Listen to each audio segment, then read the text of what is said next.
to Saturday, May 18. This is the Art of Rock. It is a good day to be doing whatever it is that we're doing. In this case, we're talking about music and figuring out how to make music happen, because that's what we do here. I want to first and foremost, as I always do, acknowledge the traditional landowners of the great state of Los Angeles, and that is the Tongva people. And they're bloody awesome, and thank you for surviving. Every Saturday morning we are here, 9 a.m. And I've lost my notes and I just don't know what's going on anymore. Saturday morning here, 9 a.m. LA time, and different times wherever you are in the world. Angelspit's Twitch is the place to watch it, but it's streamed all over the place. This is made possible with Angelspit's Patreon. Hey, do me a favor, join the Patreon. Ivan, thank you for joining this week, by the way. It can be $3 a month, and you help me just keep my life together and do stuff and buy coffee. Ice Planet 9000's second album is out. It's on Bandcamp. I'm very happy with it, and packages went out. So if you were a part of that, you should have your package. And I also threw in some artwork as well, and I hope you really like it.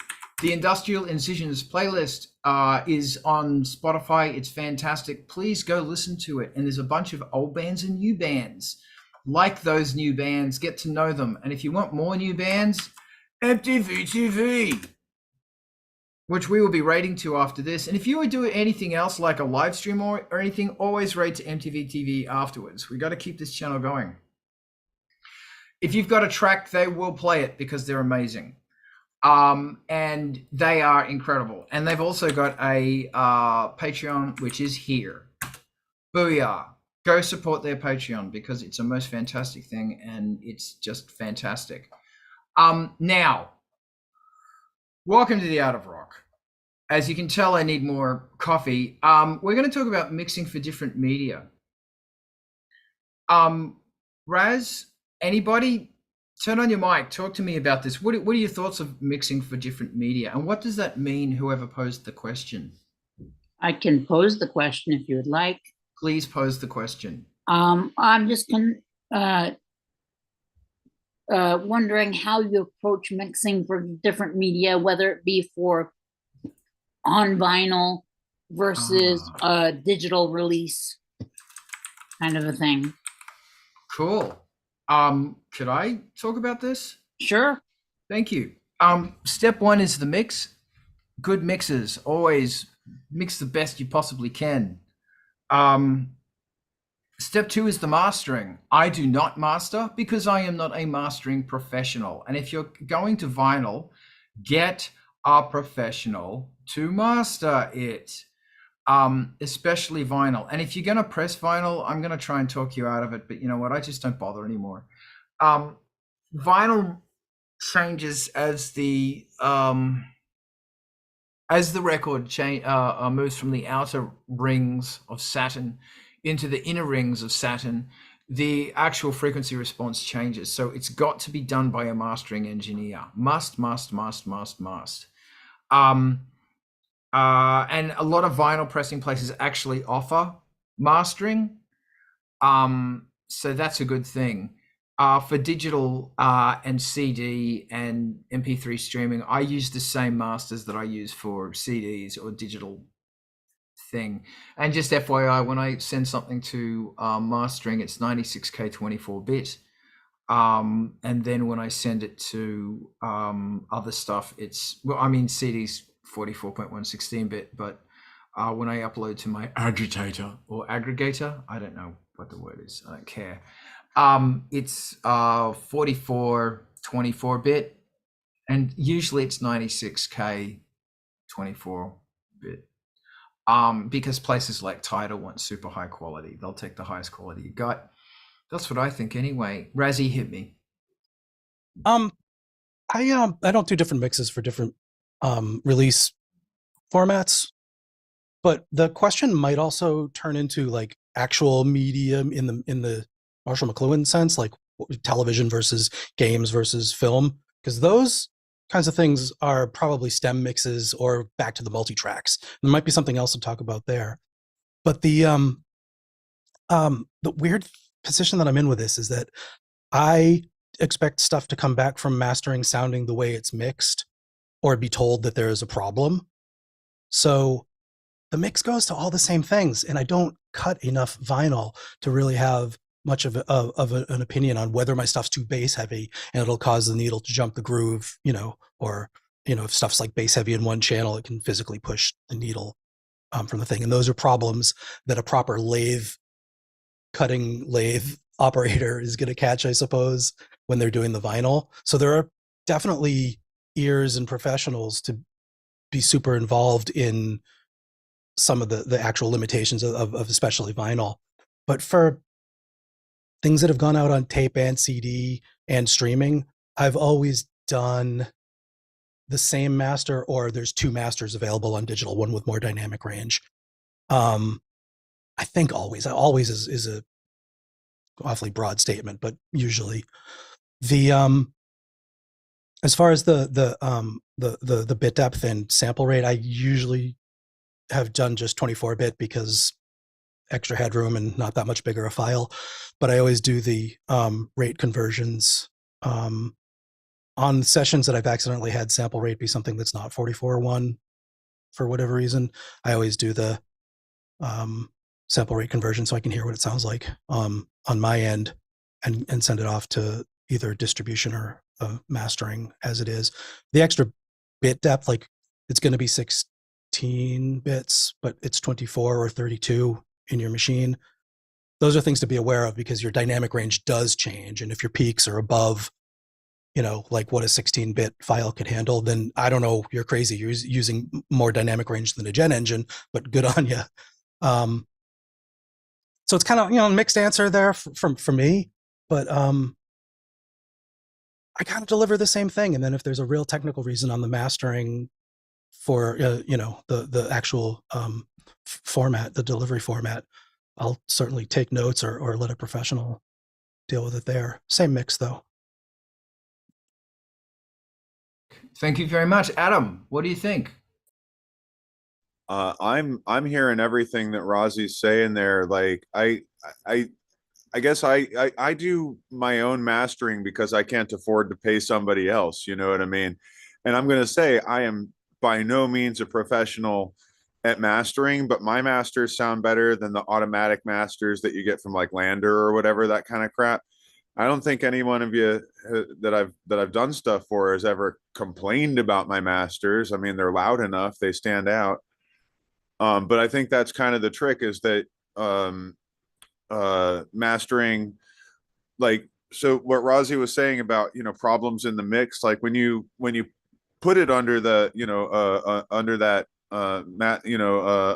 mastering microscope, I guess, when you put it under the maximizers and all that, stuff sticks out in a different way. You're compressing, and so I do a lot of checking along the way kind of thing. Like on Reason, there's an onboard compressor on the SSL, so it's kind of basically set it the way you like it, and and that way you can tell, if anything's off the mix, just with some basic compression. But then when I actually go into the mastering, that's when I'll take a while to do it, tweaking and all, but it's, a pretty simple process overall. But I'm really aiming, one of the things that made it a lot easier is in the past handful of, years, decade or whatever, is the LUFS system, LUFS. That has made mastering, self-mastering, home mastering, whatever, just so much better. And also what you were saying about, obviously the physical limitations of vinyl. If you have enough dynamics in the mix, and a master that is not clipping, it's probably okay. Like if you have anything that is squared off, it's going to fuck up the needle. It's going to jump your needle. If you have anything that's too far, if you have anything, basically, if you have any of the low frequencies, 120 or whatever below, panned over to one side or the other, that's gonna mess up your needle. But for the most part, I mean, I just use what is it, press on demand service, right? So it's like really expensive. I make like $1 on every $40 album, but they sound really, really good. And my master sounds just as good on Bandcamp or whatever, or on YouTube. I mean, when you put it on YouTube, they change shit anyway, and it sounds like suck. When you put it on the aggregators, they do scan the files, and if it doesn't pass the muster, they'll send you a thing that says you got to fix this. You know, like, this is shitty mud, get rid of it. You know, but like, I also have never done. I've never found the need to do a separate master for having a vinyl cut. Um, Again, though, I'm not pressing millions of copies or anything. I think that when you get into the situations in which, you know, there's a huge amount of investment going on in your pressing, then you should definitely put that investment into your mastering and your mixing, for that matter. Like, I think at that point, you don't want to be doing your own mixing either, at least not final. Just saying. Kind of depends on what you have for resources, I guess. Excellent. Thank you, Adam. Very, very interesting. Alex, what I will say is I actually prefer the sound of, when I hear my albums back, I prefer the vinyls, just because my mastering goes bloody awesome, and he makes the vinyl master sound so fucking beautiful.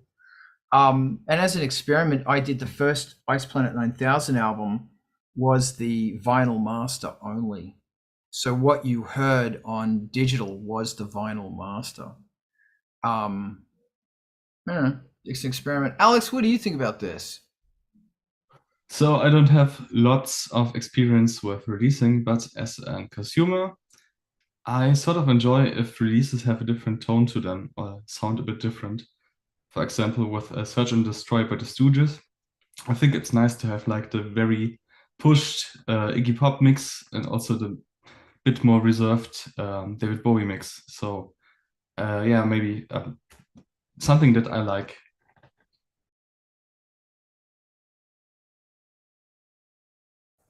Thank you.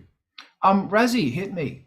Yeah, Alex, I know this sort of flows into the separate mixes for different purposes, you know, in the media rather than the release format, but alternate mixes of stuff, same tracks, like maybe there's a different selection of a couple of tracks might not make it into both mixes that we're comparing, but separate mixes where you get to listen to different people's interpretation of how these tracks work together is like amazing. I can't think of too many other examples of it other than when you get remixes back from people, like true remixes that actually use a few of the existing tracks.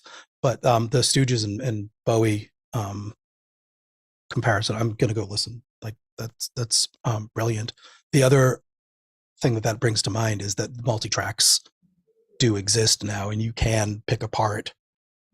I say multi-tracks are accessible now in a way that they hadn't been 15, 20 years ago, and proliferate like crazy. So you can, in effect, make your own mixes and interpretations and see what people did in the mastering stage when you get some of these multi-track sessions to really pick apart.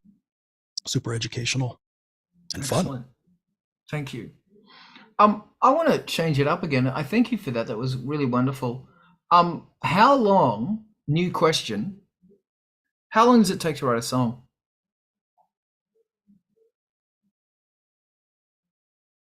And so, see, part B of the question is that, is this an indication that you're, that what you're doing is you're taking too much time? I saw the hand of the Resonator go up first, so I'm going to throw this to the one, the only, the Raz.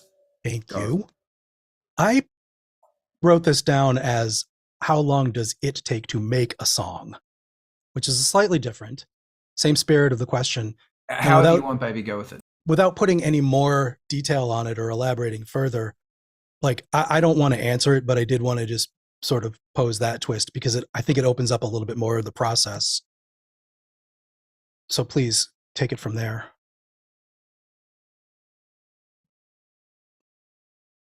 And I can jump back in after, but please. All right, cool. I'm now totally confused. So anybody, just Adam, go answer whatever question you want. Okay. I I think it's how long does it take you to write a song? Like that depends on the song, doesn't it? How long does it take to make a song once you have the idea, I guess? Like I think those are two very, very different things. Because for me, like it took me 20 something years to write my songs because I had to learn how to write my songs, right? Like I had the ideas, but I didn't know how to get them out of my brain and and onto tape, so to speak. Um, how long did it take to construct it? Well, once I had all the things I needed, it didn't take very long at all. Like six months or so, 6 to 8 months for 8 tracks, 8 months if you include the preparation work to do it, right? Like going to my mom's house and finding all the little scraps of pieces of paper with lyrics on them and that kind of shit.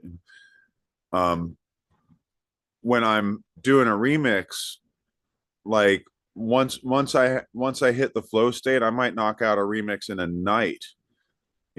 Sometimes a couple of days or whatever. It depends on how obsessed I get with it. But that's also the result of having done it 100 times. And also, we've talked about serious play before. I think serious play is something that factors into my remixing a lot because I'll be like fooling around with an idea for something and then I'll hear something that somebody's doing, like when Raziel was doing the remixes, the I can't even say it. Idiosyncrasy. I mean, that's good. I'm not going to help, but go ahead. Well, the point being that when you put out the call to do Life Goes On, I was kind of like, wow, I happen to be fooling around with some sounds that I think are going to just work exactly with what you're doing here, kind of thing. And so if I have something in my mind already, then the remix is going to go a lot quicker. Sometimes I just need to sit and stew with the thing for a couple of weeks. Like,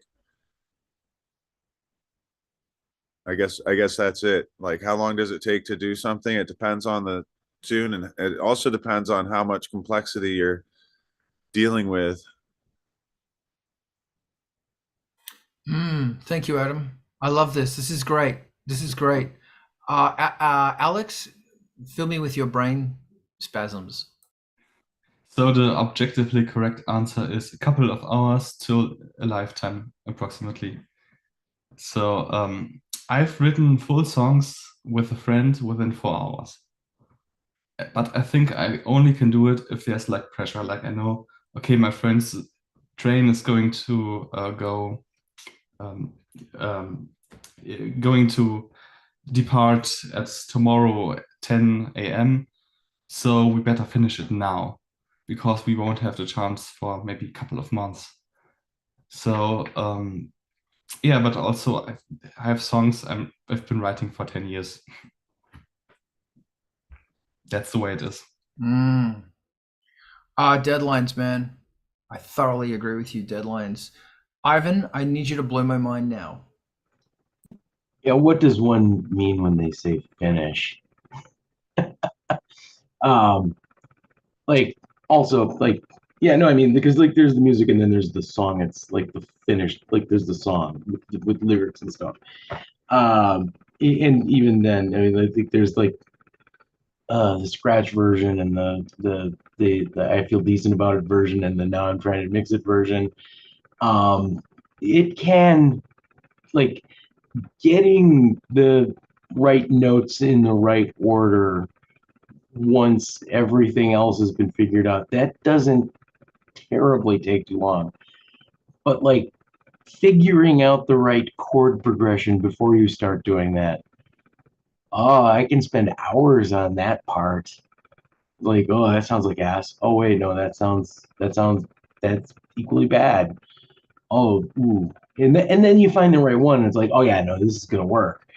And then, but even then, like, because I start I start, most of my stuff just with like piano, because if it sounds good with piano, you can make it sound good with whatever, plugin and patch you use after that. And so like once the notes are in the right order and everything's running at the right at the correct tempo for the song, figuring out which patches are going to work for each part. Again, like that's a great way to just burn hours. Like I should probably be better to myself about that by like actually favoriting something once in a while instead of using it once and then forgetting about it. Like I'm bad at, like I occasionally have to go reopen old projects because like, oh, I know that this one has the perfect patch. What patch was that? Oh, well, good news. It's saved in that project, but like, oh, opening big projects in Ableton is abysmally slow upon occasion.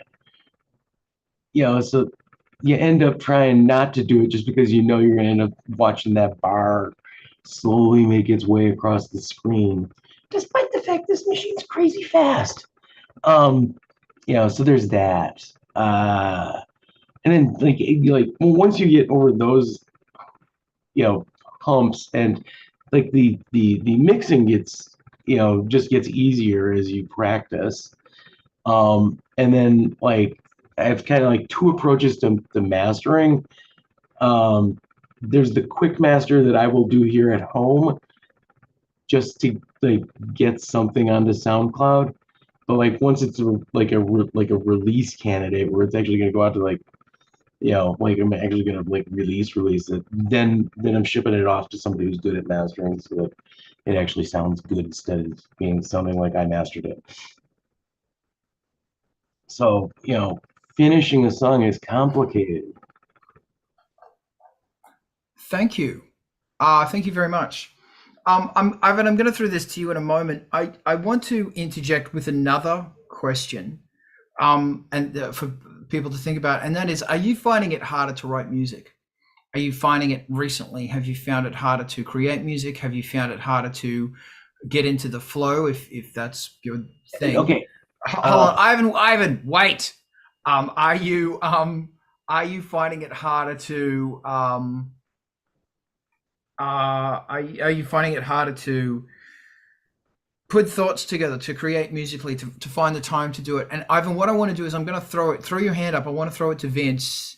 Actually, I'm going to throw it to Alex, and throw up your hand, and I'm going to come back to you because I'd love to hear your thoughts. Vince, incorporate that answer or not, neither the way. I just want to hear your voice. Okay. I don't know how long it takes to finish a song. How long it takes to write a song is sometimes forever. How long it takes to finish a song is sometimes a little longer than forever because first you had to write it.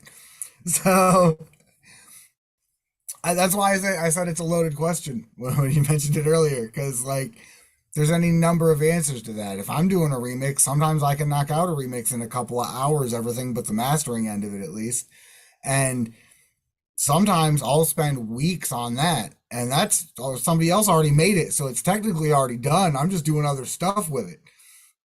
And sometimes I can crank out a whole song just in like the latest song that I just started working on. I took what Alex sent me, actually. There's I forget what he made it with now. I can't remember, but sent to me, and because I heard it on Instagram and went, send me that. I want to do something with it. And once I got it into the software, and it turned into something entirely different from what I originally had envisioned. But it will end up being a finished song that I wrote entirely in about an hour with nothing but a couple of samples to start with. So song creation is a matter of a large mathematical equation involving inspiration, time, necessity, lots of things. So you can't ever really say that it takes any specific amount of time to finish a song. It's finished when you say it's finished. That's just kind of how that works. Thank you very much. I appreciate that very much. Alex, how do you feel about this? First of all, cool, Vincent, that you could make something out of the samples. And second of all, as a teenager, I had like this naivete that I would just do stuff without thinking, and I missed that a lot because I would just do track after track after track, sometimes even not finishing them, but just continuously pumping out new stuff. And then I got more self-conscious, but I think with time I got better at just doing stuff anyway, despite my myself being self-conscious. So that's yeah, I think that's a skill I had to learn, and I'm still learning. It is really curious, the whole thing about going back to the freedom of your youthful mind. Like that's such an important thing. Who was I talking to recently? I can't remember. That's super important to try and refine that galaxy of possibility, the universe of possibility. Ivan, I see your hand and I need you to blow my mind. Go. All right, back last fall, I got through COVID and then went to cold waves and caught something that felt even worse than COVID. And then, spent months dealing with the long COVID thing, which like that brain fog takes all of your creativity and just crumples it up and tosses it like it kills you. So though that made things harder, but good news, got over that. Feeling way better these days, and like all that creativity has come flooding back as if the dam has broken. So yay. So like I would not use the word harder to describe it. In fact, I'm it's been almost easier for me to be inspired lately. In fact, yeah, no, it has. Yeah. In the middle of a very hard project right now for band, and full of ideas. It's the only thing I don't have is enough time. More time, more better. Because man, doing this plus working a full-time job, that's like working 3 full-time jobs. Hardcore. Thank you, Ivan. Raz, hit me. I like your question. I'm not finding it harder lately, and it's fun to be able to say that. I've had some pretty good inspiration and some pretty high productivity, and not the least of which I would credit showing up, talking to y'all once a week about it. Certainly helps toward that end. It's amazing. And Alex and Vince kind of hit the spirit of that question in a good way, in that like Carl Sagan-esque, to bake a pie first you have to invent the universe kind of idea of creating. But I also have, like, I think after listening to everybody talk about it, I wrote down some notes about a couple of things, averaged out to remove the extreme outliers and downtime. And I wrote minutes to make the riff or hook, audio memo, weeks to make the lyrics, months to make the tracks, weeks to make the vocal recordings, and then sort of overall a year to develop and revise to final mix.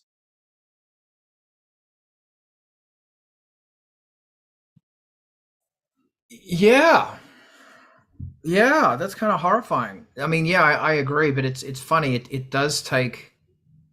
takes time. And for me, the trick is always not disappearing into the core of my mind that doesn't really make music. It just makes, there's a balance between life, being alive, inspiration, craziness, freedom, and also the structured process. And that is a balance. So I really feel I appreciate that. Adam, hit me with inspiration, baby. As far as am I finding it hard? I'm actually finding it easier to create lately because my physical stuff. There was a little while there where I was completely unable to create. I totally relate with the brain fog that that Ivan was talking about there. And that is very, I mean, you can't even like figure out how to make a grilled cheese sandwich when you're going through that, much less work on a remix or whatever. But the thing that I'm thinking about this is that the reason that I am feeling creative and accomplished lately is because I'm doing collaborations, remixing, and as Razi says, being here doesn't hurt. But yeah, I think the collaborations is a huge part of it. That's it. That's excellent. Thank you. I'm getting back into my stride of creativity and all that jazz. I'm trying to I am constantly trying to not do the same thing twice, and that's I think has a lot to do with always trying to find process and always trying or reject my process. And sometimes, like, I'll even go, look, I'm going to try and write like a different composer now, or I'm going to watch an interview with a composer and do it. Obviously, I can't do that at the beginning of a session because then I just start doing YouTube stuff. I'm really trying to get back into the habit of no social media after 6 p.m. because it epically fucks my brain. It slows down my neurological, like, for days. I'm not creative. I can't think. It's just this quagmire, but maybe that's just my brain right now. So I'm getting back into my stride. One difficulty I'm having is the joy of writing music, and I'm finding that hard. That I need to find I need to permit myself the joy of creating music, because when you are in a world that is all about timelines, time, and money, you don't. I find it difficult just turning off and just going, okay, you know what? I am going to afford myself this time now. As much as I don't want to waste time, maybe, sometimes I think what I really need to do right now is curl up in front of a movie with a pizza, because I do require to clear my neurological brain. On that, I will say I went to see Lawrence of Arabia on Tuesday. Fucking hell, that is a good movie. That's such an amazing movie. And you watch it and you go, wow, they actually filmed this. There's no trick photography, which is a great name for a band, and there's no CGI. Because in the 60s, in 62, you may not know this, but they were very, very heavily dependent on CGI back in the 60s. But on Lawrence of Arabia, they decided to forgo that on the large scenes of horsemen attacking Turks, and they just said, we're actually going to shoot this, and they decided not to CGI it in, which I think in hindsight was a great decision. But I saw it at a theater, so I actually had to go there. I had to go to the theater, and it was Cheap Ass Tuesday. I'm telling you this for a reason, that there comes a time where you go, fuck it, I'm getting out of the house and I need to get out of my mind, and just absorb the fucking grandeur, which is the music of Maurice Jarre, father of Jean-Michel Jarre. Christ, that movie. Razi, you need to stop me prattling now. Yeah, but I was going to sort of amplify one of the things that you touched on, and that I might have not underscored it enough in what I said right before you, was I'm sort of taking out that fallow time from my calculations, in that some of these timeframes that I'm citing of a year were of the time that I was actually working on something. That I'm with you on the periods of inability to attend to the stuff being troubling and prolonged and often feeling intractable. And I want to bring it up every week in case somebody has the magic pill, somebody has the solution to how they reliably get around that. But until then, you know, we can just sort of massage every time that comes up and really enhance that. It is for me a common experience, and I'm glad that you mentioned it. We'll keep working around it. Mm. And that's another very interesting thing as well, is that it's that when that process, when that thing, because I know Alex talks about this quite a bit as well, is that your mind, actually you haven't brought this up in a while. Your mind is closed. It's just closed. And I noticed Diana just said Yarowaski. Yarowaski's actually got he's doing a presentation in the Chinese theater, which is like 15 minutes walk from me. Tried to get tickets, but I didn't. That guy, Jesus.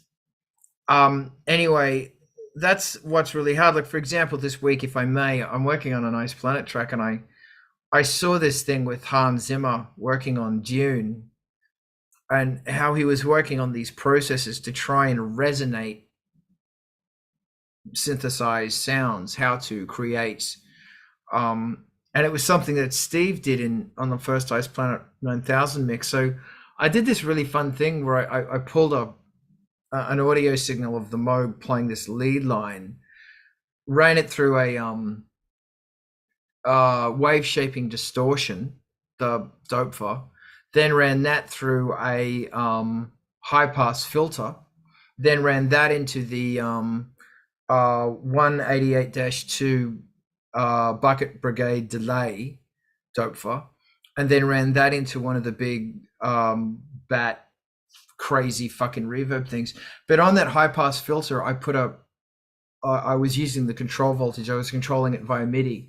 So so it was sucking everything out maybe below 2K.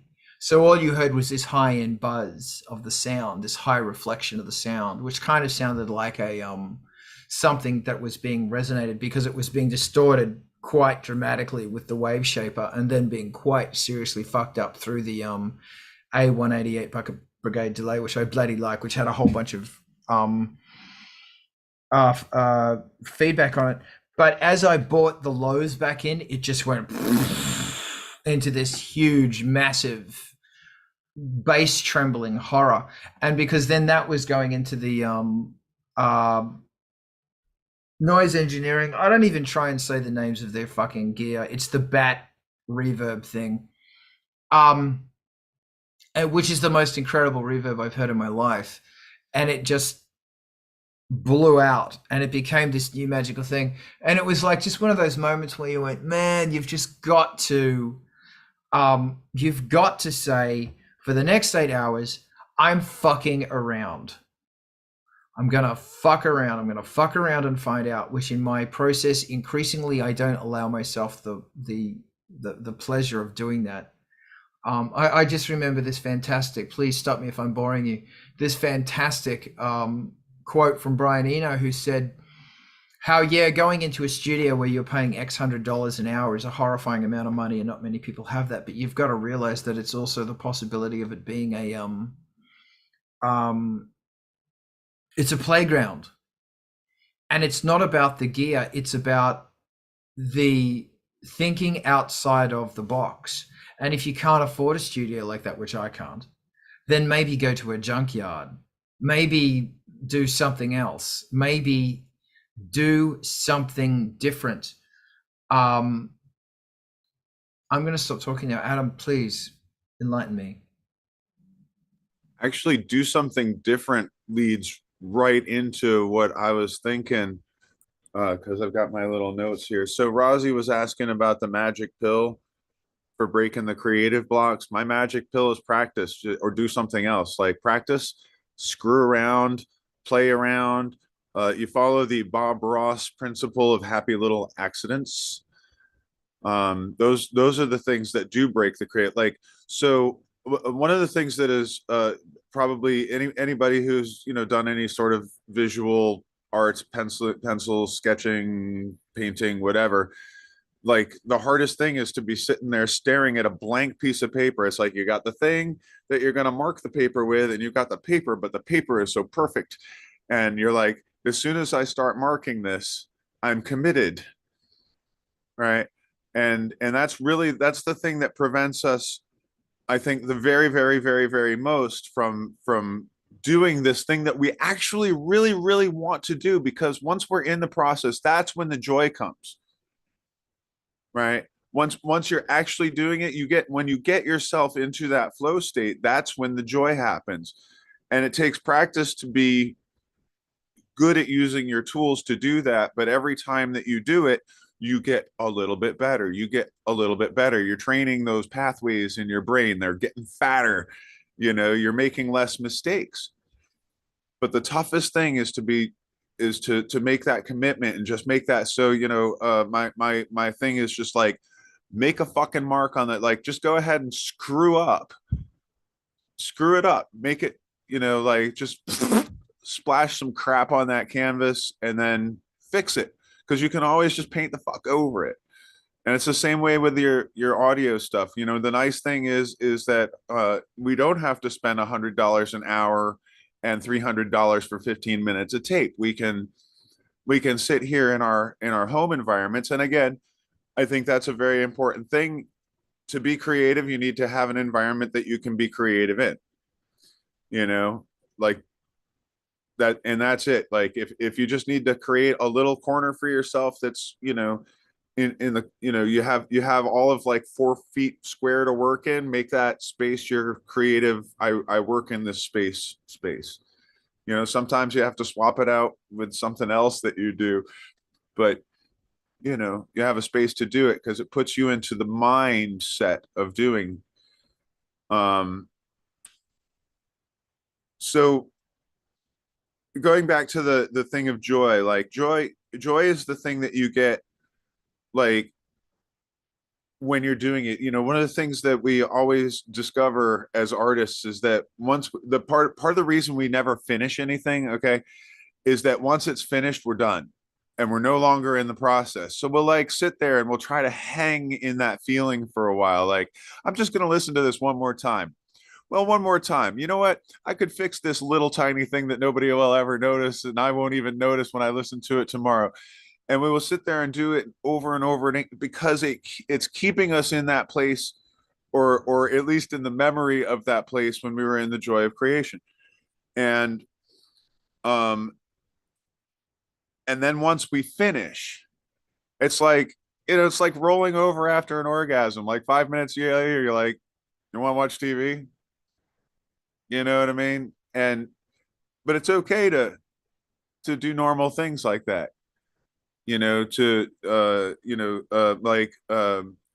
were saying before, Carl, like quieting the mind and stuff. My mind is never quiet. It's one of the things I actually really appreciate about my brain, and it's really kind of just how I end up doing the things I'm doing, because like my brain will be working on something, it's like, and then it kicks into my conscious and it says, okay, got to do this. Like, it's stuck in your head, you're not going to get it out of your head until it's done, and it's just going to sit there and annoy me in my head and anytime I'm not doing it, anything that occupies my focus directly, like, it's going to be like, I'll have to rewind what I'm watching on TV 10 times because I was thinking about this other thing that my brain is working on.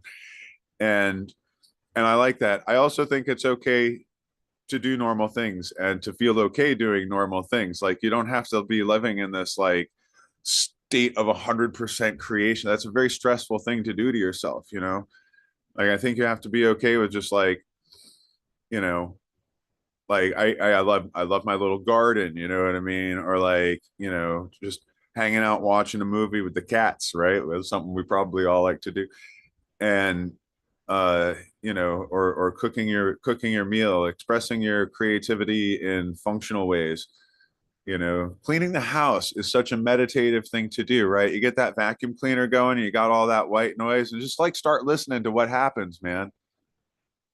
Like, see what you can hear in your mind's ear when that vacuum is drowning out everything else.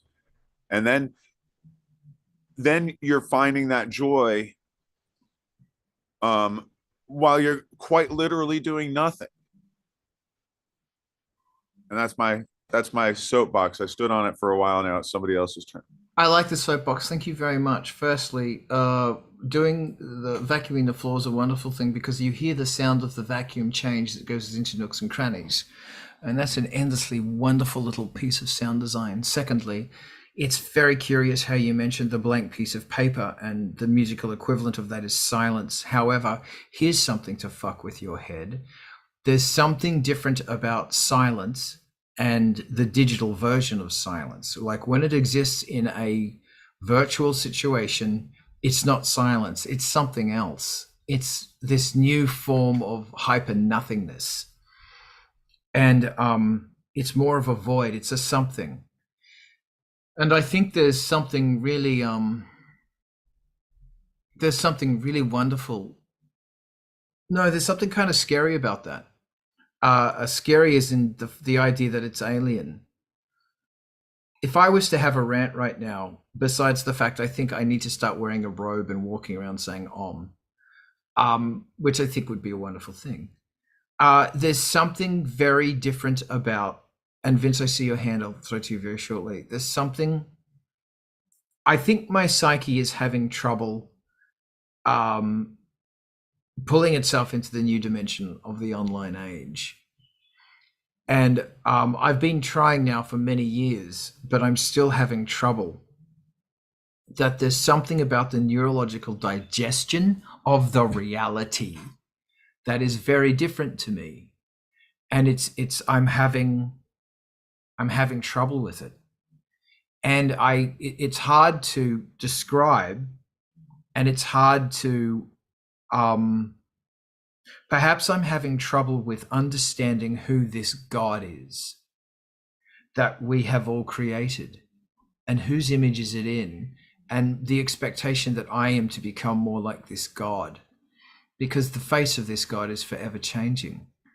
And if you look upon the face of this God, instead of being killed by its glory, you're dumbfounded by its ignorance, its mediocrity, and it's just plain ignorance. I say this because I'm realizing that on this very strange, deep level, my spirit, like the core part of me, is having trouble relating to it. That increasingly I see its footprint everywhere. It's in conversation, it's everywhere. And it's so hard to express this thing that it's really hard to express this. It's hard for me to put into words what I'm seeing and what I'm struggling with. And it's having an effect on my psyche. There you go. There's so much more there that I would love to talk about, but maybe not. Vince, what would you like to talk about? Okay. You've said a lot of things that made me think of things in response. You're talking about not finding the joy in it. And I think maybe considering your dissonance with reality, maybe finding the joy in it isn't the purpose anymore, or at least for now. Maybe you need to find relief in it. Maybe you need to let the anger do the work. Let the confusion do the work, and put that into something. So when it's over, it's been a cathartic process, more so than usual, so that you can move on from it and, help yourself move forward.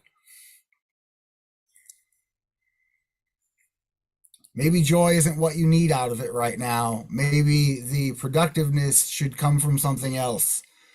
And you'll find the joy in it once you realize you feel better.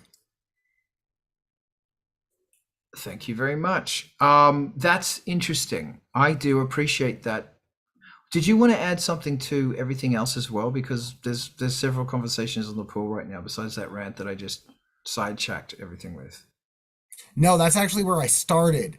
Oh, please keep going. And I raised my hand when you No, I meant like that was all I had because I had that thought when you said in the beginning that you were having trouble finding the joy in it. And then you said other things, and I fleshed out the thought a little. Curious. It's all very curious. Um, I think what I'm trying to get at is that there's, and please be aware that it's difficult for me to gauge reality right now because there's a whole bunch of reality going on in my mind that I'm dealing with. But it's just, I find that it's just really hard to explain that there's this massive disconnection.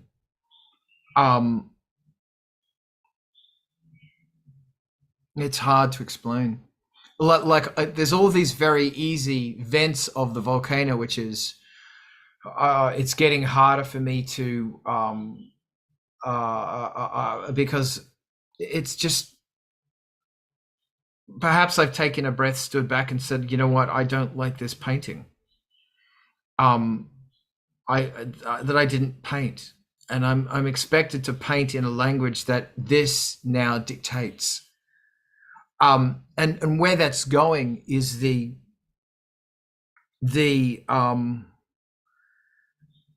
I know the answer to it is pick up the sledgehammer and smash the painting to pieces.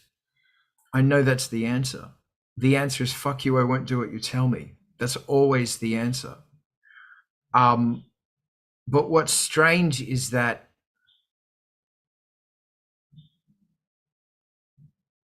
I am losing, I don't see,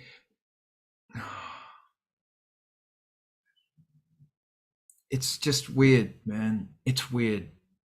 It's weird. And this isn't about me. I'm trying to talk about something that is inhibiting myself, and I think a lot of other people as well, from creating art or speaking. I don't know how to verbalize this. I need to describe the beauty of a black hole, and I don't have the words. Alex might, though. Alex, I'd love to hear what you think about this or something else. I really, how do I say it? I also I often sense as well that I lose track of reality in moments, especially if I don't have people around me that ground me. Yeah, it's sometimes really difficult. Also, what you said about maybe this new God, I would maybe phrase it differently, but I feel technology has become, there was sort of a switch from technology that was for you to technology that is like built around you, you being part of it, but it's not for you, it's for marketing or to gain insight into behavior and sell information. And previously, if you had like a piece of software, it was for you to use it to an end that benefits you. And I think that's something that makes you like, makes everything feel a bit uncanny. Especially feel this with social media sites, like early sites, like MySpace, had more this user-centric model, and I think it's moved a bit to like something that isn't so focused on the benefit of the user. And to the more mundane sites, one of the reasons I really like hardware sequencers is because I don't have this blank canvas syndrome as much, because I just type in something or move some knobs, and then I hear it and go from there and meld it into something that I like. And fortunately, I also don't have the problem that I keep endlessly working on something, because I really like starting new things, and it feels good to finally finish something.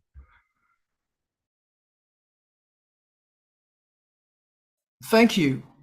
Yeah, I guess I And thank everybody for the. I'm reading the comments and it's really good. And I think that the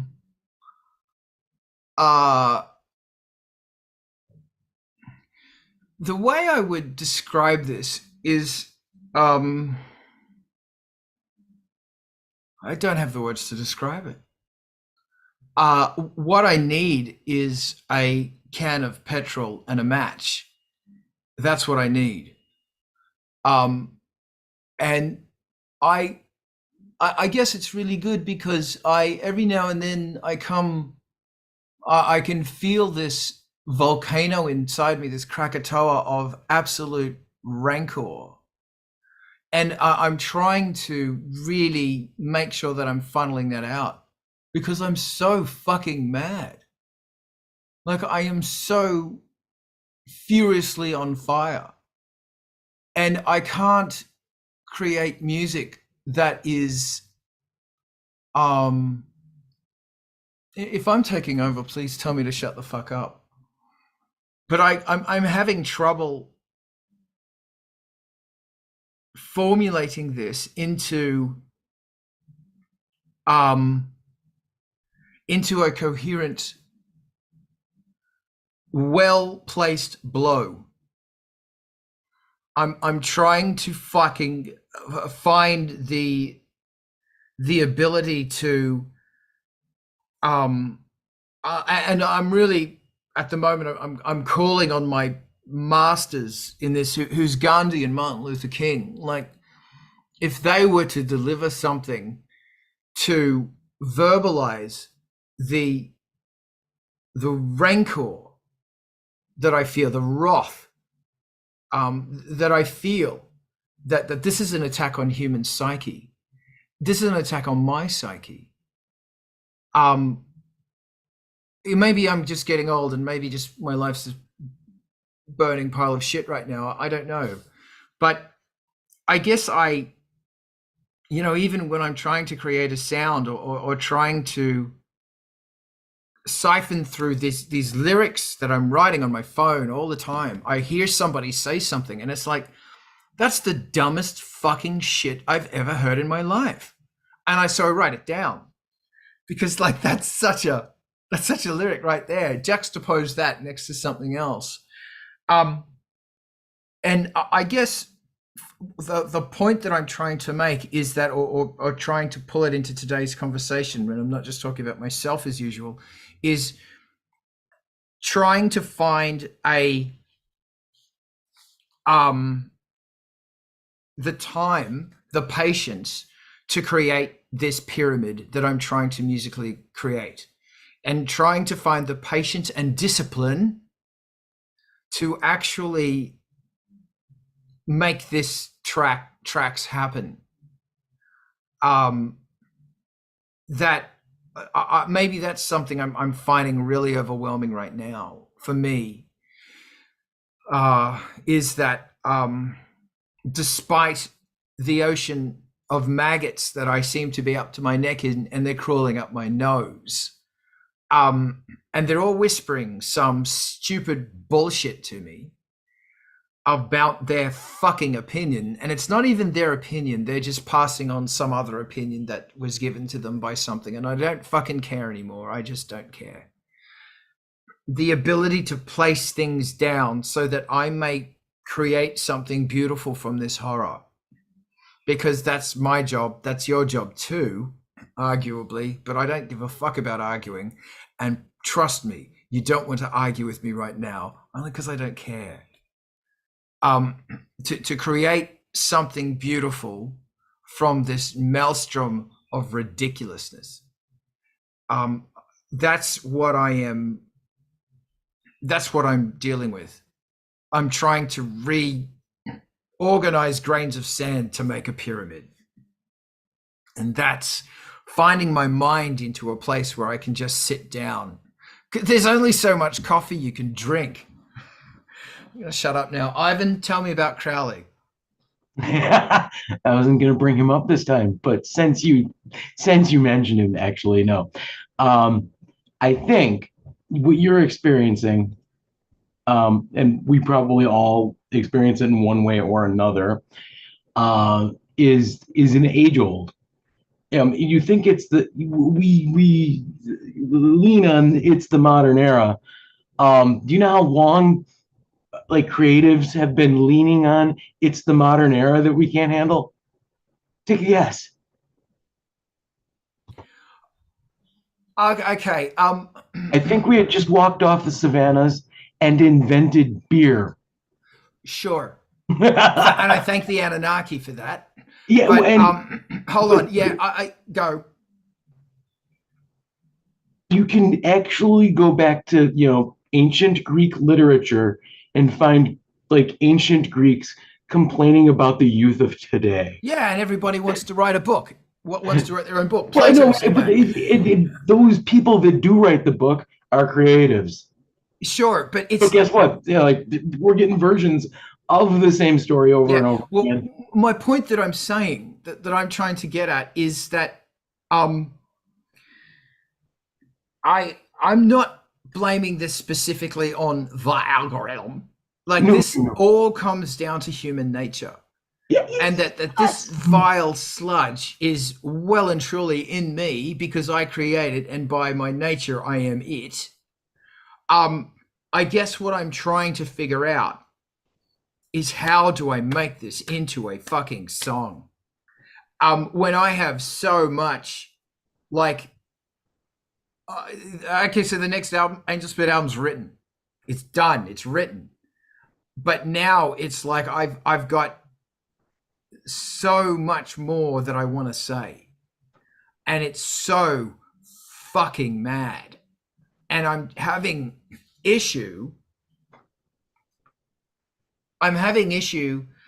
trying to actually put the fucking thing together.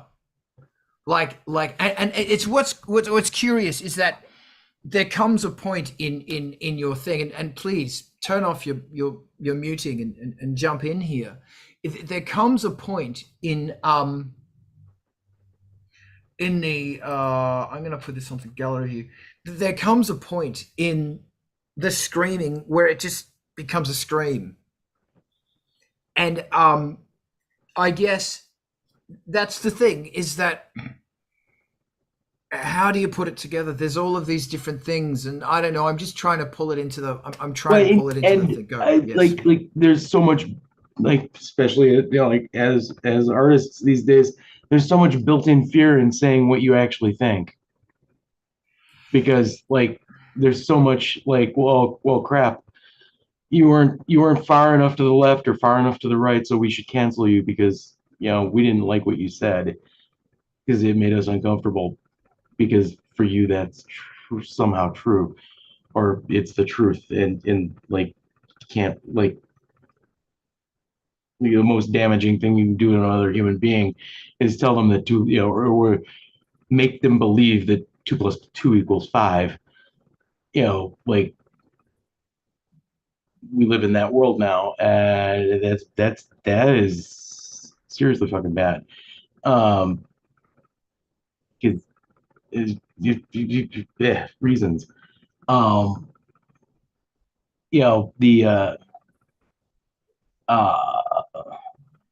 read the or reread The Trial by Kafka. It is an important story. It's like everybody thinks it's about some big state. The big state is society. That's who he's fighting. That's the bad guy in that one, not like some arbitrary state. It's society itself trying to tell him who he should be or shouldn't be, and putting him on trial and using guilt. Thank you. If I can just, the thing that really bugs me is that how quickly my focus and concentration gets lost. That for example, the other day I came in and let's do this. Let's create this soundtrack of Rancor. I'm big on the word Rancor this week. It's the word of the week. And of course, I'm bloody angry, but I'm focused angry. turning on the gear, and guess what happens? My MIDI isn't working. For some fucking reason, the my fucking McFucko isn't fucking working. Why isn't it fucking working? I don't know why it's not fucking working. So I go and get my knee pads because I'm crawling around on the damn floor and I've got my headlamp on and my screwdriver and I am trying to figure out, and I'm getting angrier and angrier and angrier. Why this fucking thing isn't working right now? And another thing is then, and that's why, and then it suddenly just decided to start working. And of course it's like, well, fuck, I've lost my goddamn focus now. Then another time it's like, I wanted to figure out something online. Stupid Carl. So I end up watching a video about how to do this thing. And 3 minutes later, new Oberheim synth. Why am I don't even want a fucking synth that I'm working and gone. The inspiration is all gone. So it comes down to discipline. It also for me comes down to taking a walk. I have to go for a walk in the morning or I am a fucking scattered psycho for the rest of the day. But I guess something that musicians don't talk about, artists don't talk about enough is discipline.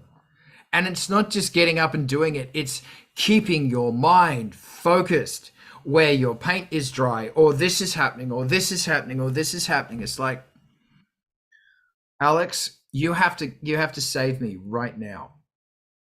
Fix my problems. Go. I feel like for me, it's never discipline. It's having this intuition to constantly take the wrong path and just clean my mind and fighting against it. Or not fighting against it, just being conscious about it and trying to take the right path next time. And I also would have a question for you and you, Carl, and also the rest. Have you ever had the opportunity to lock yourself into a cabin or room for a couple of days without internet and just focus on one musical project or one project? Because I haven't, but I would be super interested how it would go. That is absolutely fantastic, Alex. The answer is no, not really. You know what? I've actually got this week off. Maybe I need to turn off the internet. Maybe I need to, I always now put my phone in the next room because when a song isn't working or you're rendering something, you pick it up and you're fucking scrolling. I am addicted to the internet. I take absolute responsibility on that one. An internet addiction. You know, the average time the average person spends per day on the internet is now over 7 hours. Over 7 hours. And I'm talking about social media. Over 7 hours. And I realize that when I get over 4 hours, I start freaking out. So I need to do that. Yet another thing I've taken away from these sessions is I need to do that. Thank you very much for fixing my life. Now Rezi's going to fix my life. Go. Mm-hmm. You better fix my goddamn life right now. Okay, take the blue pill. Or is it the red one? Well, I guess for you it's the red pill. I don't have any answers, and I don't have like as much of an attachment to like a frustration from anger and bitterness of the world. But before I go into that, if I can, I don't even know where this is going to come from, but the idea of being sequestered, locked in a room, doing stuff, like one of the things that I think we as a group might not have as much of, Ivan and Alex to some extent have talked about working in groups and making appointments with people to do things at a time in a place, tends to dissolve or create paths to go on, and like this free floating, I can do this whenever, and I will do this today, but maybe I won't because nobody's relying on me and I don't have any commitment to anybody or anything. Like booking studio time, expensive studio time where people are going to show up and do stuff back in times when that was unavoidable. You had to do it for certain phases of projects, or we thought we did. That puts some guideposts up, you know, like I don't miss the expense and complexity of it, but I do miss the social aspects of being locked in a dark room with people who are all working toward a same goal of studio work. I mean, that's talk about, you know, building shrines and spaces dedicated to the craft. It's those are them. And that's not recreated. I've never been able to say I would get anything done. I've never had the feeling that like going to a place now that's cabin in the woods, make a Tame Impala album. Like I'm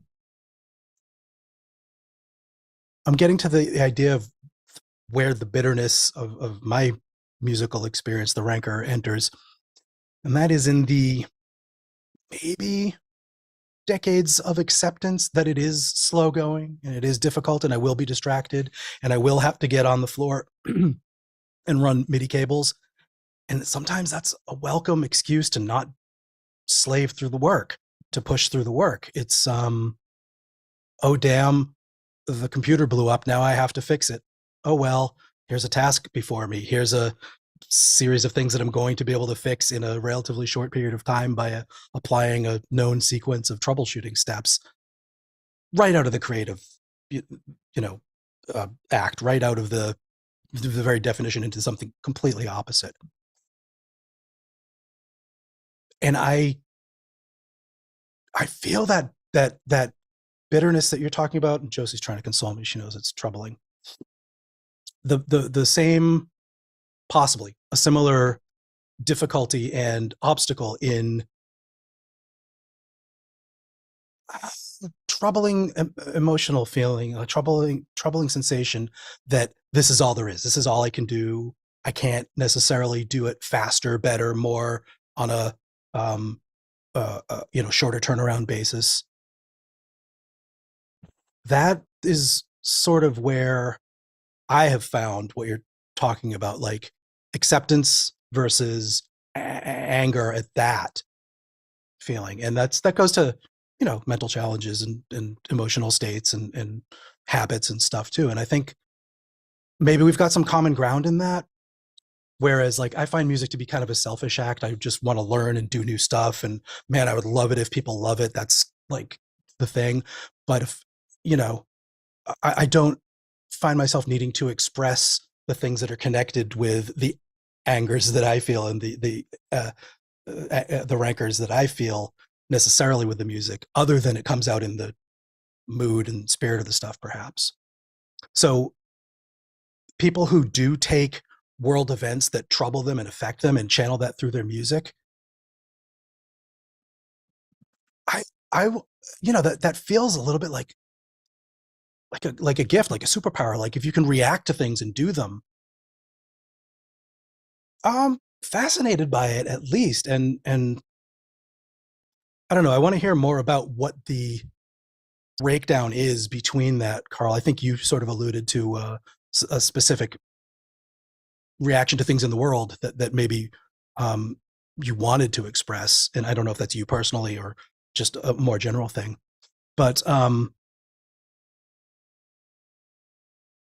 yeah, I just sort of wanted to insert my own, since I'm thinking of it somewhat differently than you are, and maybe find a little common space of the different things, that the different sensations of that obstacle that you might be talking about. And I hope we're talking about a similar thing from different angles. I do appreciate this a lot. How to relieve the tension on that volcano and just fucking make it happen. Thank you. Ivan? Yeah, the band is getting extremely close to, starting to release singles. And so like we need to like just knock out like the vocals and recording of those in the live parts. And I've been seriously threatening the other guys to you know rent a frame up in the dells in the middle of nowhere and just go up there for a couple of days and be surrounded by a whole lot of nothing and gear, and just start swinging that baseball bat until everything's out of the park. Because like there's a certain beauty to it. It'll be expensive. Hopefully that'll be a motivator, to get it done. And getting like away from all of the distractions. Like there's definitely something to be said for that idea. I mean, like I've done this sort of thing on the like coding side of things. Like just go completely to a different place, completely outside of where the team usually is, and maybe drink a little bit too much alcohol, and then invent something. So I've done that, and it works. As weird and messed up as it is, it works.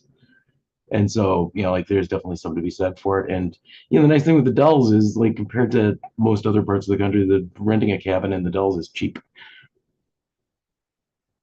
And you're in the deep north woods at that point, like ticks. And Upers. No, it's north of Madison, so the accent's different. All right, cool. More manageable. More manageable.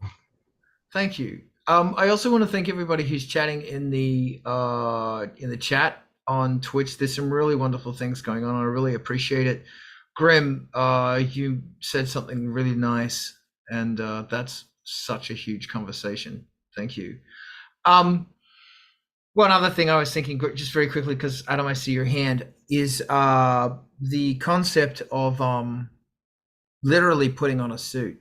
I have a suit, and I need to put the suit on. I need to wear the suit, sit down at a table, and actually work through things and draw pictures. Because one thing that if I can identify the character of a song, who is this song? Who is it? What does it look like? What is it saying? How does it breathe? How fast is its heartbeat? And what is it wearing in its garments of war? If I know that of a song, then the song comes together really quickly. So I need to do that. Thank you very much, Ivan, and indeed everybody, for this therapy session. Adam, fix me. Go. I think what you're talking about there is finding your voice, man. Just finding your voice. And I'm gonna relate that. So a lot of the frustration and anger that you feel, that is like a world weariness, right? But Johnny Lydon taught us that anger is an energy, all right? And you can use that, and you have to I say it's like, so when you're producing things, and I mean, like doing this for a living kind of thing, it's like, you kind of feel like you're never doing enough. Does that make sense? Like you could be spending, you spend quite literally every waking hour doing this. It's okay to give yourself a little bit of a break, but the other thing is like, so social media and isolation, like I think it's okay to limit your social media. I also think it's very useful to manage your social media. So don't, just snooze the people that give you constant agita, you know what I mean? It's like if every time you see this person's posts you get annoyed, bye-bye. It doesn't mean you can't be their friend in real life. It just means you don't want to see their shit. You just don't want to feel that way. And it's, and that's okay. Like I have found that a lot of times when I am getting frustrated with my social media, it's because a few people that I snooze have become unsnoozed, and then I snooze them again, and I go, so much better.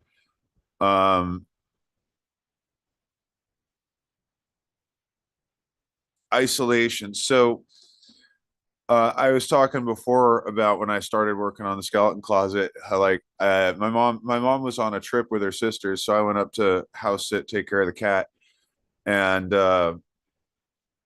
she has no internet there, and the cellular signals, the notoriously, but I mean it's better now, 5 years later or whatever, but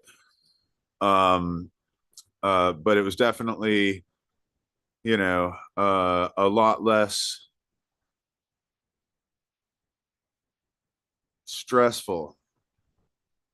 It was like I had like literally nothing to do except work on the shit that I was there to work on, really. Like I was taking advantage of the situation because I really, like I had said, I wanted to go and dig through all my old slips of paper, a box. I've said this before, I have a box that just says words on paper, and it's like full of, and so I wanted to go back and find those and puzzle them together to put together the songs.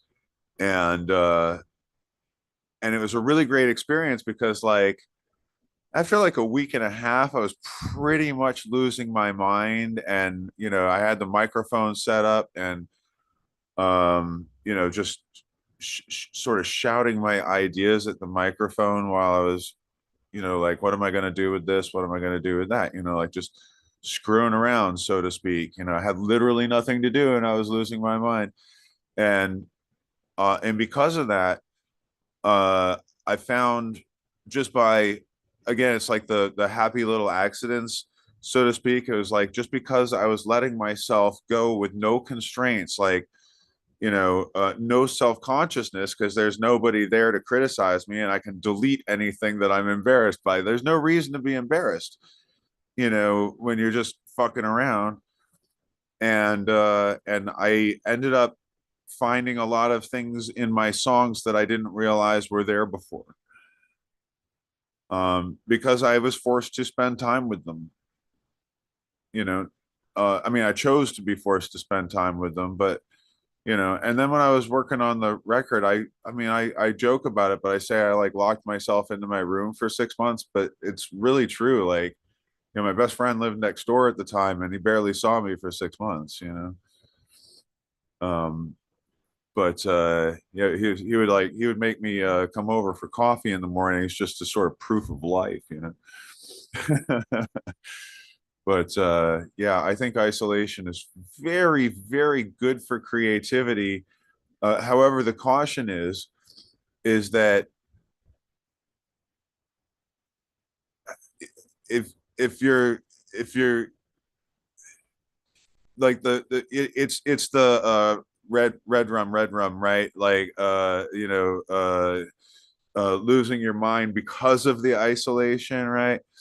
And I think for myself, I think that's like a place in which I find a flow state, is by letting my crazy run crazy. I don't know if that's necessarily, I don't know if it's a good thing or a bad thing, but I do know that I feel better now than I did before. Does that make sense?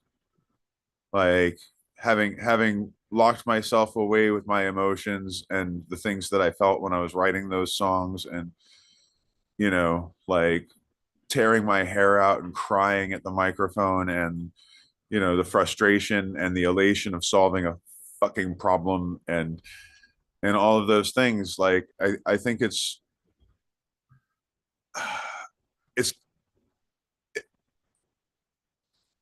it might just be why I do it.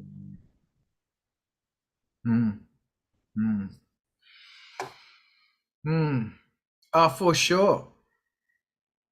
Thank you. Yes, absolutely. Thank you, Adam. Yes. Vince, talk to me. All right. I don't know if it's gonna fix you, but I had an idea. All those times you get frustrated when, like, you know, your MIDI stops working or you're scrolling social media and you come across one of those posts, that if you saw that in front of you in real life, you would say something possibly really mean. Just start recording that when you have those thoughts. Turn it into something else later. Know that every moment of go fuck yourself you have in your brain, you can turn into something later. And maybe that will help put you at ease in your creative process a little bit now, knowing that you're just fueling the machine for later by doing it now. Just a thought. That's a very fun thought. Thank you. Do we want to continue on the concept of sculpting from ruin, or do we want to talk about something else?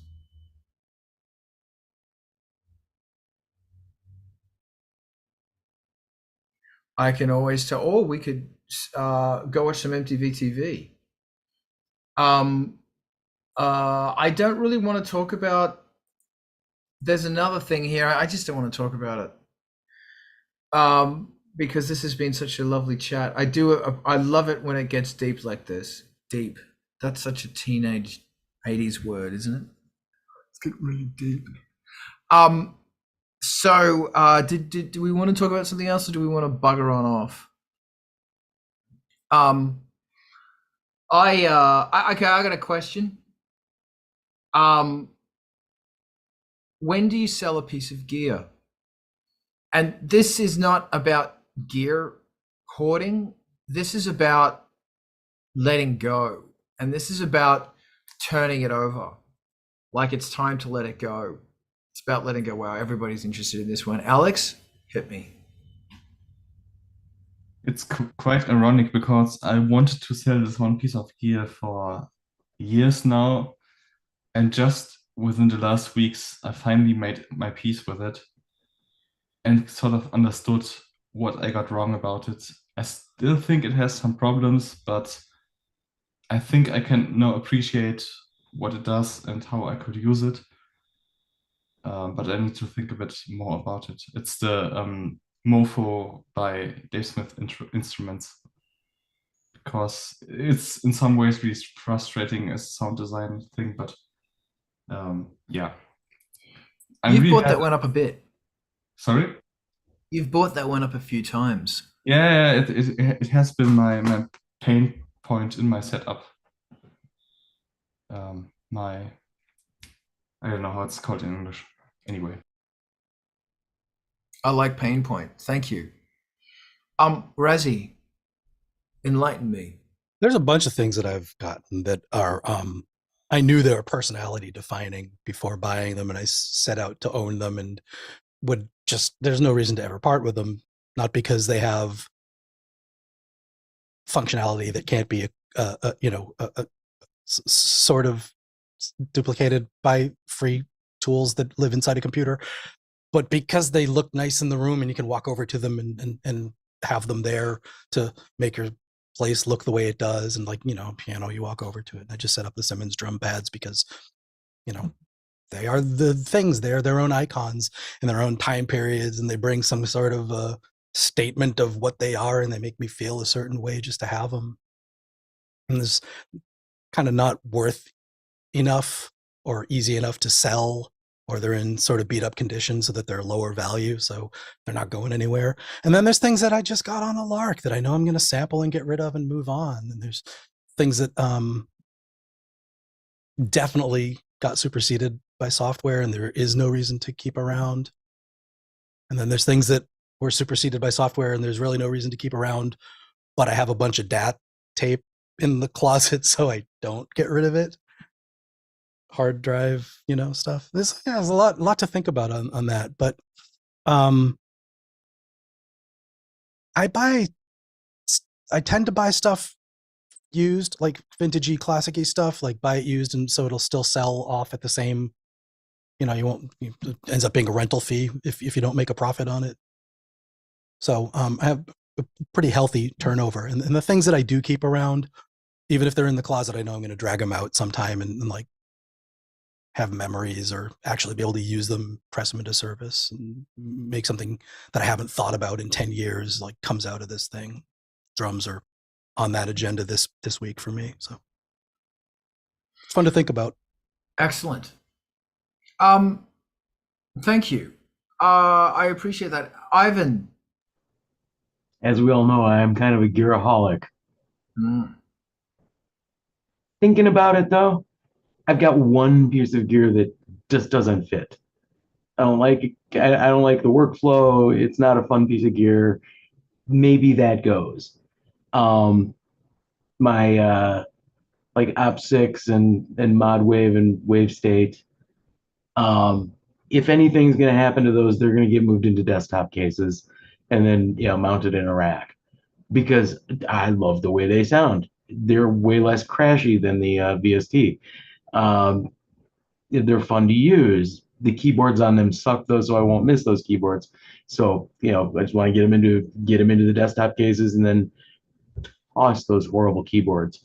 But the MPC one, I just don't get along with it. It doesn't work for me. It'll work great for somebody else.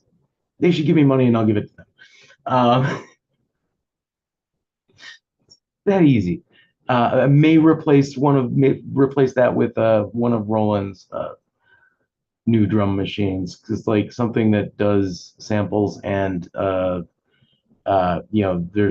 in actually drum synthesis would be amazing. That I could get along with, especially if it's easy to program. I'm full of wishful thinking. No, that's good. Wishful thinking is a fantastic thing. Thank you. Did you want to continue, or should? Yeah, no, and like the my Eurorack stuff, none of that will ever leave, because it's too easy to just put it in the rack that is the rack of stuff that I'm not using at the moment, and then go back to it, and it's like you found a whole new glorious toy yet again. That's one of the joys of Eurorack. That and like let's go back in time and talk to all those people in the late 80s that sold their Juno 106 or for $200. Ask them how they're feeling about that today. Thank you, Ivan. Vince, I'd love to hear your thoughts on this. Gear's a funny thing for me because I have so very little money to work with when it comes to gear. So I tend to hold on to anything I might use, but I also feel like if you don't love it, don't keep it. Especially if it's something that could be being used by someone that might love it. Like I've recently, I sold a drum machine and a mixer that drum machine, I kind of liked it, but like I also have those capabilities in every piece of software I've got. I can program drums with. So like I don't need an actual physical drum machine. I recorded samples of it and I've got them somewhere. So like I still have all those sounds. But I didn't love having the machine itself. Like I didn't do anything with it after a while, so I let it go. But yeah, like especially if it's useful, but like really if you're not feeling it, just don't keep it, because there's no point in having something that's. I'm very Marie Callender when it comes to gear. If it still brings me, or Marie Callender, I think that's a food. I think Marie Kondo, I think that's what I meant. Like if you don't love it, get rid of it. But like, or Marie Callender, if you love it, throw some meatloaf on it. I don't know. If you love it, there's a meatloaf on it. Thank you, Vince. That was brilliant. Adam, talk to me about your meatloaf. I think my meatloaf, I suppose, would be made out of lentils. So I don't eat meat, but I think Vince kind of covered it with the if you don't love it thing. I also feel like sometimes you sell gear that you do love, and there are good reasons for that. I jotted down a few reasons that I would sell gear. um, one going back, so Reason, I think it was 7, was like the first one that had like the format that it is now with the waveform handling and the SSL and all that kind of stuff. You know, it was kind of like the new version of Reason that does everything now, you know, kind of thing. And it was pretty expensive as usual. I mean, and like so what I had was like, oh, you know, like an old drum machine that I'd had for 20 years or something at that point anyway. 15 years, and a couple of things like a groove box and that kind of shit, you know, like a handful of things, but none of those things were like actually getting me where I wanted to go with my music, right? It was like fun to fuck with, but it's kind of like, well, you know, I screw with it and then I do nothing. And I was like, you know, the technology has now evolved to the point in which I can accomplish the things that I want to do if I have these tools to do it. And I can't accomplish, like, even though I love this shit and I've been futzing with it for a long time and I've really enjoyed it, it's not getting me where I need to be. And so it's kind of like, you know, I learned a lot by using it, but it's no longer actually productive for me. And so that was when I did a bunch of trading, and I got enough, you know, in trading to, you know, like, you know, first of all, I'm trying to make sure everything found good homes, but then also using some trade-ins to get some discounts and get the, you know, all of it at once, right? The speakers, the interface, the program, the you know, the fucking nuts and bolts, just to be like, okay, now I have you know, like I have taken a great leap forward in my ability, you know, in my path to getting what I want to accomplish done. And everyone, and I'm, you know, you know, when we're talking about selling gear, we have to talk a little bit about regret. Every once in a while I go, you know, it would be nice if I still had that. I couldn't afford to keep it then, and it was so worth it for me now. You know, like I wouldn't be able to create what I'm doing right now. I would not have been able to create any of the stuff that I've done since like 2011 if I hadn't done that. And that's another thing right there, is like value, right? Like, you know, like Van said, a lot of it, I don't have money to fuck around on buying gear. So when I buy gear, it's like I have looked at every goddamn thing that I think might help me accomplish what I'm doing, and I have chosen the thing that is like the best buy for the money kind of thing, where you're not paying too much for a brand name, you're getting what you need out of it, you know what I mean? Like that thing that you know it's going to do what you want it to do. And so when you have pieces like that, they tend to stay useful to you for a longer period of time. Sometimes you will buy tools, gear for specific purposes, right? Like, oh, I'm doing this gig and I need this thing, even though I don't really need it for like my everyday life, or, you know, probably don't need it really at all. I need it for this gig, right? And so, you know, you get it, you do the gig, and then you've got it, and you see what you can get out of it. But if you're not getting something out of it, then that's a good time to sell it, I think, you know. And there's really no reason to regret these things, because for the most part, if you have enough money, you can get them back. And if you know what I'm saying, or like, you know, maybe you know somebody that has one, so you can go play with it or whatever. The other thing, the other reason that I sell gear, investment, right? Like I'm currently selling a Technics 1200 turntable that I bought as an investment piece because it was busted, and I'm a turntable mechanic. So I bought low, bought all the parts that I needed, completely refurbished the machine, and, you know, took something that I didn't spend, I mean, I spent a lot of money on it, but it's worth a lot more now.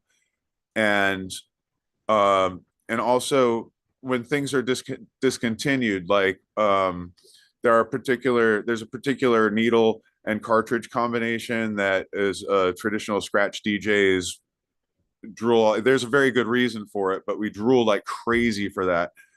And they are now unobtainium a few years later, and people are selling them on eBay for like $600 for something that used to be $80. You know what I'm saying?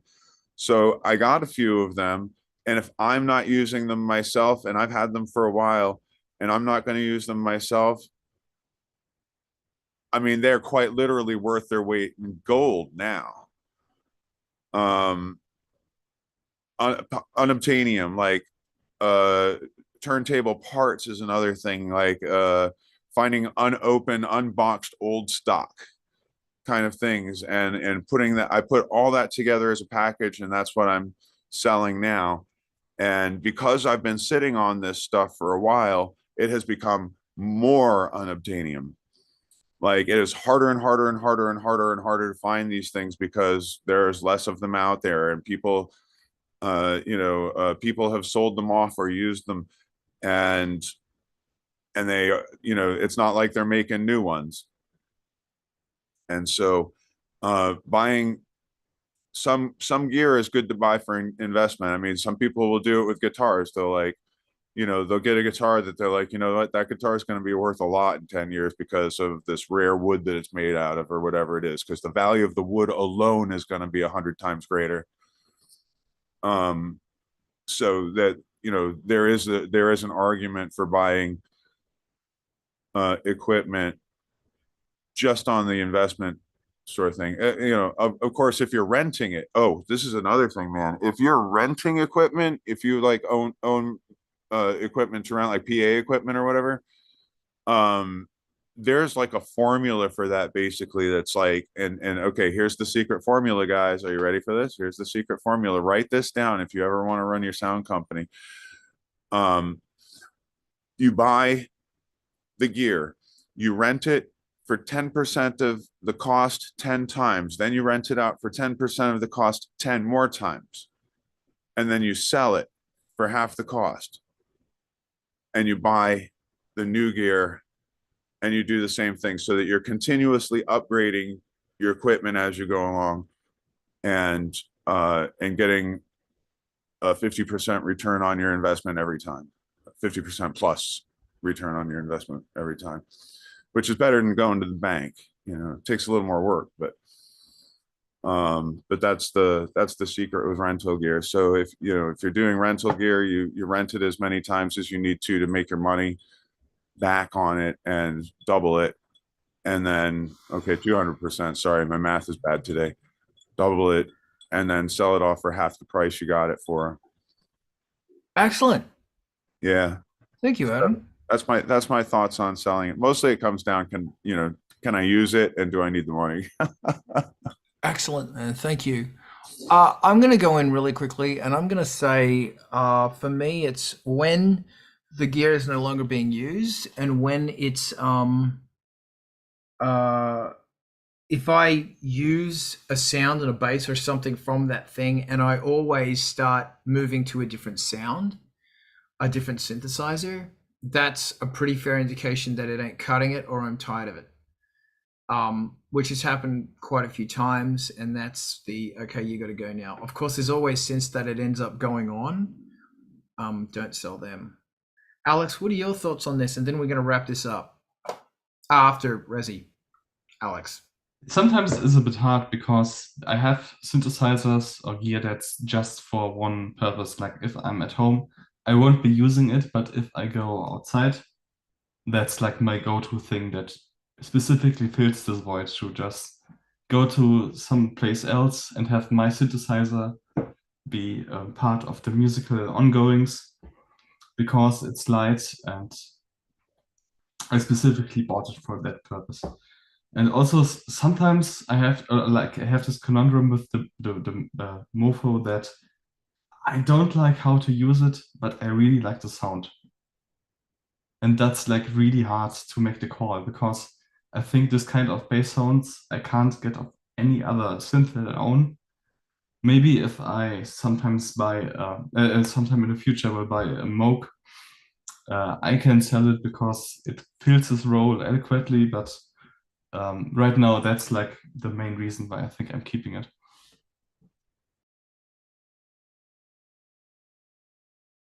Thank you. Very cool. Razi, the final word is yours. Adam touched on a couple of reasons to get rid of stuff, and certainly I've had a lot of things in the studio for a long time that I just never even owned. They were like, you know, the gift on permanent loan until it became so valuable that you know, they had to be repurposed for cash. And the one that got away from me is the memory Moog. I'll in a huge, my hidden folder in photos is all the gear that I've sold on. That's the one that I don't need in my reminders daily or to come up as you know, on the screensaver or whatever, stays in the stash. But I just, you know, pictures of some things that I didn't love, some things that I didn't use, some things that I didn't find the value in. But if I could ever justify it again, certainly the 16 oscillator mono mode on that thing. Anyway, many reasons that stuff disappears, and there's a few special ones that it's always a little bit bittersweet and you may never get back. Thank you. Yes. Anyway, we're gonna call it every Saturday. We're here. This is Art of Rock, and we're doing it every week. Diana, get that raid ready if you can. This is made possible with Angelspit's Patreon, and I thank you so much for being part of that. That's where we are. $3 a month, and you help me make all this craziness happen. The new Ice Planet 9000 album is out. I'm really, really happy with it, and the package is bloody awesome. Remember to check out the Industrial Incisions playlist because many of the bands here are on it, and you need to learn about them.